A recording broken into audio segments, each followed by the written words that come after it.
Employment rates, earnings, and advancement in work are generally lower for working-age people in social housing than for working-age people who privately rent or own their own home.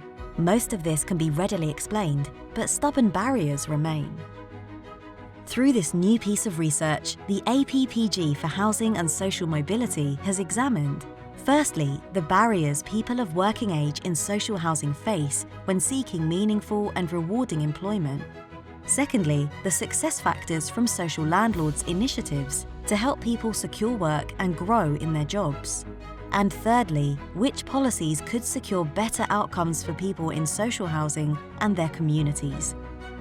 This video summarises the key findings of the APPG Inquiry's report and spotlights the areas where policymakers should focus their attention to help drive forward employment and training for thousands of people across the UK. Stigma and discrimination are still apparent in some discussions about social housing, and critics of the sector often suggest there is something about social housing that worsens the employment prospects of its residents. The evidence says this is not so.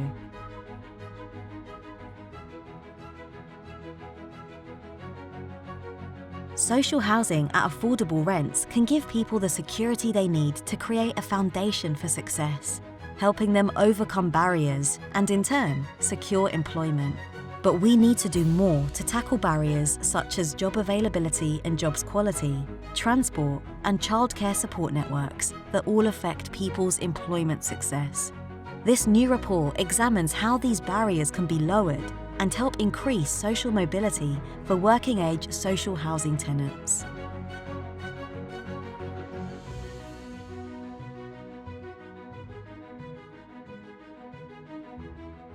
European social funding, or ESF, is on a cliff edge and will soon run out. Housing providers rely on this funding in order to deliver many of their employment and training services and support people into work. Can the proposed Shared Prosperity Fund fill the gap? If these funds aren't replaced, we'll risk widening the social mobility gap and be rowing back on the levelling up agenda promised in 2019. A national one-size-fits-all approach fails to deliver impact in the regions, preventing smaller housing providers and partners from teaming up to deliver support in areas that need it. Instead, programs and investment should focus on aligning to local job markets. Local government, local housing providers and partners can better deliver employment support to meet the needs of local communities. A localised approach will lead to better outcomes and a more efficient use of funding.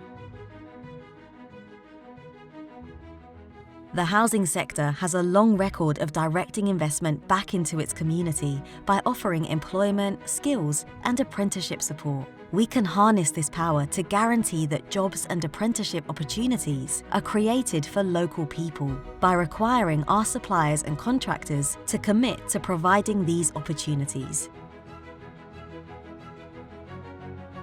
There's clear evidence from this inquiry that providing support across the entire employment journey works. This means focusing on employability, creating mentoring opportunities, and providing customised one-to-one support for those far from work, as well as training, education and skills, and job search support. Alongside all of this, we must remove long-standing, wider barriers to employment.